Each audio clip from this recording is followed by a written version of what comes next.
If you're working in color work and changing your colors often, it's a pretty good chance you're going to end up with some yarn spaghetti on the inside of your work. Now that looks like an awful lot of yarn ends to weave in, but there is an alternative. You can braid them. This is actually really simple, and for one thing, it preserves a little bit of extra yarn in case you get a hole there. You know, you'll have a little bit left over of every color. It's fast, and it actually doesn't get in the way as much as you might think so. This does kind of look like a lumpy seam, but eventually it'll just sort of work its way into the fabric of the garment. It's not, it doesn't interfere with the stretchiness. As you can see, it's a little bit off the surface. And it's just a really fast and easy way to take care of multiple yarn ends. So, I'll show you with the sleeve here. Basically what you want to do is put it on some sort of a surface. If you have a piece of cardboard or blocking boards or anything like that, it's just a good idea to try to keep the piece flat while you're working on it.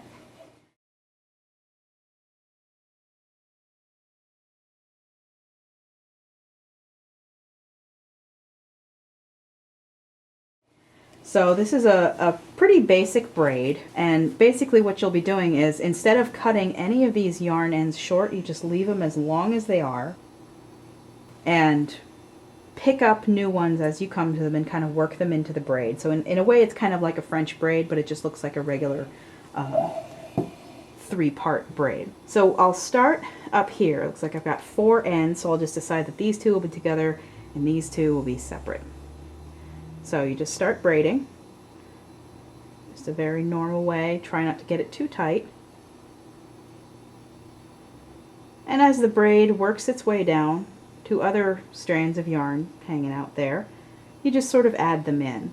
And in this case, since I have one part of the braid that has 2 strands and 2 parts of the braid that have 1, I'll add these parts in to the parts of the braid that have 1. So all 3 will have 2 strands after this.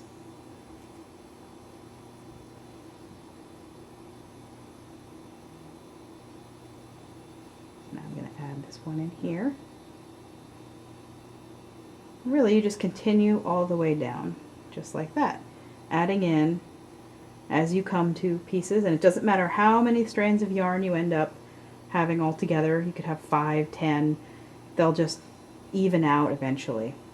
Now occasionally you may have ends that are a little bit too short to use, and you might want to weave those in just to make sure that they do get tucked in properly. But for the majority of ends that are, you know, several inches long, this is probably the fastest and easiest way to take care of them. So as you can see, it's only taken maybe about 1.5 minutes or so to do, how many ends is this?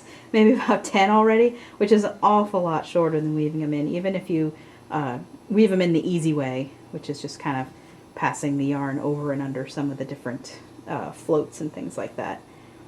So this is probably the quickest, simplest way to finish the inside of a Fair Isle garment. Now, if you are making a cardigan or something like that and all of your color changes are in the middle of a steek, then more power to you, because you don't even have to do this. In this case, because it's on a sleeve, you know, I would otherwise have to weave all these in, but instead I'm just going to braid it. It's going to be nice and flat. It's not going to interfere with the way the sleeve wears. You're not going to see it from the outside. It doesn't pull, and you don't even have to think about it. So that is a great alternative to weaving in ends.